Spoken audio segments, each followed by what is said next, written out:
Hi, so next flight with my FunRay, Multiplex FunRay electroglider. Really nice flying airplane, very agile airplane. And this flight will be first with new colors on my FunRay, because I want to make my FunRay a little bit different than all others. Yeah, so I select colors from one really famous and really amazing Czechoslovak aerobatic glider, about 70, yes, 60, 70 years old, Czechoslovak glider Luňák. And I will later make some video only about Luňák, because this is not very known or famous electroglider, but it should be, because this is really interesting airplane, all wood electroglider with cockpit canopy like on Warbird, one bubble, all wood, 300 kilometers per hour, and amazing airplane. And I will make later some video about Luňák beside a true or real Luňák. So I select the colors of one famous Luňák: yellow fuselage, yellow wing, and blue and white stripes on a rudder. And this will be first flight with these colors. Of course, colors on Elapor are very tricky thing, and you must count with many repairs of colors in future, because actually almost no one color stick right on Elapor. And I prepare surface of Elapor with perchlorethylene for better adhesion, but still nothing perfect, but probably it is usable. Still, I will fly without connected flaps on wing, only ailerons, because I'm too lazy to put inside 8 channels receiver. Yes, I'm lazy man. So let's go. It's almost dark, so let's go.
$782 milionů.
$986 milionů.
So a few facts from this few flights.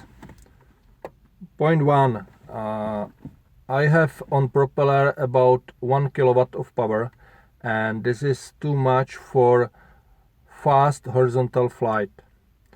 Maybe you listen that in a quick fast horizontal flight you can hear a normal sound. It was sound of flutter, but not flutter wing or ailerons or flaps or tail. No, it was flutter of fuselage. Same problem was on Soleus, but on Soleus this problem was on a much lower power. Yes, about 400-500 watts. You can meet this problem. Here you can meet this problem on full throttle in horizontal flight after some time. When in horizontal flight FunRay is with high speed flight, probably propeller is so much with so much RPM that is here some amplitude of vibrations, and fuselage is not capable absorb this vibrations. Again, same like on Soleus, but much later. Easy solution. Much easier solution is just think about that, and in horizontal flight make throttle a little bit lower. Yes, because in vertical flight you can fly with full throttle without any problems. This problem will happen only in horizontal flight and only after some horizontal flying when airplane is just fast. Second solution is make some reinforcement in a fuselage. For example, on Soleus I made some carbon reinforcement, yes, but I think more easier solution is just pull throttle a little bit down, yes, in horizontal flight, only in horizontal flight. And third solution is make a less powerful power setup, yes. It was point 1. Point 2 was how unbelievable slow flight is with FunRay possible. Today is no wind, weather without any wind, and it was almost impossible put FunRay on the ground. Maybe you saw when I lost energy of flight in Esterns. Still, when I was 20 or 30 centimeters upper ground, FunRay goes still without any inclination to climbing to landing. So using of flaps will be necessary. Using of flaps like air brakes will be necessary, and probably using flaps and ailerons in butterfly flight mode or function will be necessary too. Not here, I have enough space, I have big field for landing, and with only flaps it will be without any problems. But on smaller fields I think it could be a problem, because it was big surprise for me, like a bubble glider is stable on high angle of attack, on a low speed, how stable this flight it is. It was all without any stabilization, yes. Inside is X6R receiver without stabilization, and it was like stabilization with inside, yes. It was unbelievable. Of course, with wind, 2 meters per second is enough. If you will make a landing against the wind, it is much easier about length of landing. Whoa, some big fly is here. So I think that's all. Next fly will be with 8 channels receiver with connected flaps like air brakes. And see you soon. See you later. Thank you for watching. Have a nice day.